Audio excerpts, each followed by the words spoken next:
పాపం చంద్రమోహన్ రెడ్డి అసెంబ్లీలో ఏదో పెట్టేగిపోయాడు పాపం.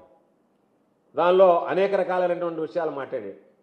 అసెంబ్లీ దేవాలయం లాంటిది.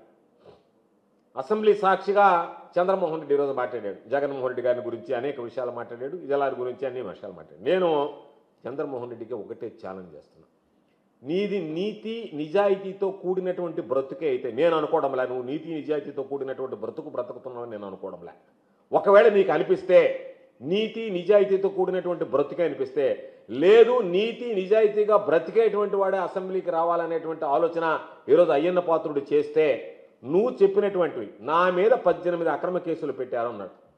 నీకు ధైర్యం ఉంటే నేను మరలా చెప్తున్నా, నీ బ్రతుకు నిజాయితీ బ్రతుకు కాదు. ఒకవేళ నువ్వు నీతిమైనటువంటి బ్రతుకు నిజాయితీ అయినటువంటి బ్రతుకైతే 18 అక్రమ కేసులు నీ మీద వైఎస్ఆర్ కాంగ్రెస్ పార్టీ హయాంలో పనిచేసి పెట్టినట్టుగా రుజువు చేయి అసెంబ్లీ సాక్షిగా. అక్రమ కేసులు 18 కేసులు నీ మీద పెట్టినట్టుగా నీ బ్రతుకు, మరలా చెప్తున్నా, నీ బ్రతుకు నీతి నిజాయితీ బ్రతుకైతే, నువ్వు మరలా వెళ్ళి సోమిరెడ్డి బ్రతుకు నీతి నిజాయితీ బ్రతుకైతే నీ మీద 18 కేసులు పెట్టినట్టుగా ఈరోజు అయితే అసెంబ్లీలో చెప్పావో, ఆ అసెంబ్లీలో ఆ 18 కేసుల జాబితా చదివి వినిపిస్తే నీ బ్రతుక్కి నీతి నిజాయితీ బ్రతుకు అనేటువంటిది అనుకుంటారు తప్ప నిన్ను, లేకపోతే నీ బ్రతుకే అబద్ధాలు బ్రతుకుంటారు. ఏంబవళ్ళు నన్ను పోలీస్ స్టేషన్లో ఉంచారు.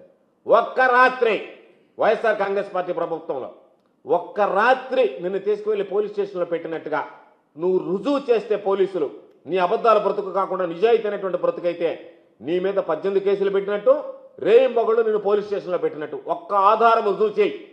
రుజువు చేస్తే నువ్వు ఏమి చెప్తే అది చేయడానికి నేను సిద్ధంగా ఉన్నా.